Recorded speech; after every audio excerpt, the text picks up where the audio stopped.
So when I finally decided to start making videos for YouTube after many years of being a consumer and beneficiary of its content, I made a long list of things that I needed. And some of those things on the list, I decided I'll just buy them cheap. I'll just buy the low budget ones. And over time, when I start making money from YouTube, I'll upgrade. However, with some of those things, I was really wrong. In this video, I'll tell you 4 things that you should not go cheap on when you're starting to make YouTube videos. The very first thing that you should never go cheap on are lights. I understand the word cheap is very subjective, but I'll give you some context. What I did was I went to Amazon and I bought a desk lamp. It was a reading light, a USB powered light that you just plug into your computer and it gives off 3 temperatures of light: cool, warm, and somewhere in the middle. I thought that would be enough. I thought, yeah, you know, it's pretty bright. I just need a camera. I bought a Sony a6500, a Sigma 16mm 1.4, and I thought, yeah, this is a pretty wide lens, so with a fast aperture I don't need too much light, right?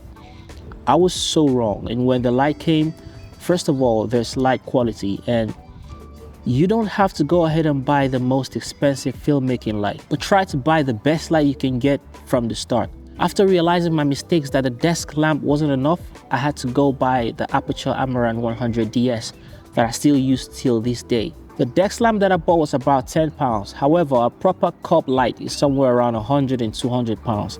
You see the margin, it was a crazy jump. I shouldn't have done that in the first place, because if you don't have proper lights, your videos will not look good.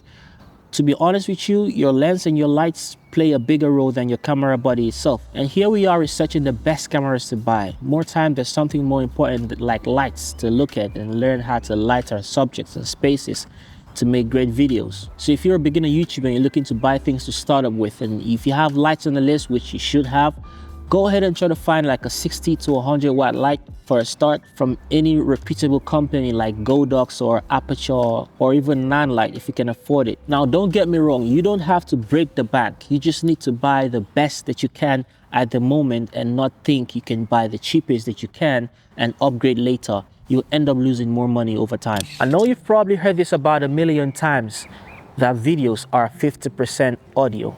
However, I need to emphasize the importance of sound in the video creation process.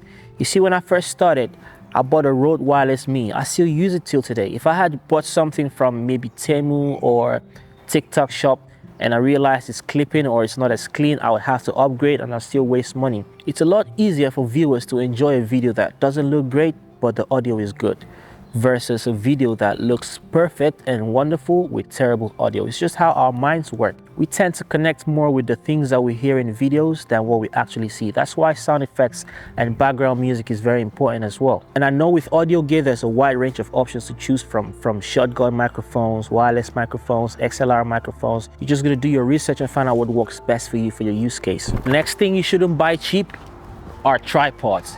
You see, tripods will be with you for a very long time in your video creation career. A cheap tripod will show you exactly why it's a cheap tripod in no time. It'll start breaking, wobbling, and falling apart in a matter of months. With YouTube content creation, you have to pack your gear every now and then in a backpack, in a sack, in a car, whatever, and move from place to place. Like right now, my camera is mounted on a tripod here at Stanley Park in Liverpool, and I'm using the small rig tripod. The first tripod that I bought was a cheaper one. I can't remember what brand it was, but it was really cheap. And before I knew it, it started falling apart, and I don't even know where it is right now. If you're a solo creator, you won't have someone holding the camera for you or following you around. So just always mount your camera on a tripod and you'll be good to go. So yeah, invest in a good tripod. It'll take care of you for a very long time. Last but definitely not the least thing on the list is your computer. You see, this is something I believe is not spoken about enough on YouTube. When it comes to making videos or content creation in general, except you're making videos with your iPhone where you know you could just edit with CapCut on your mobile device.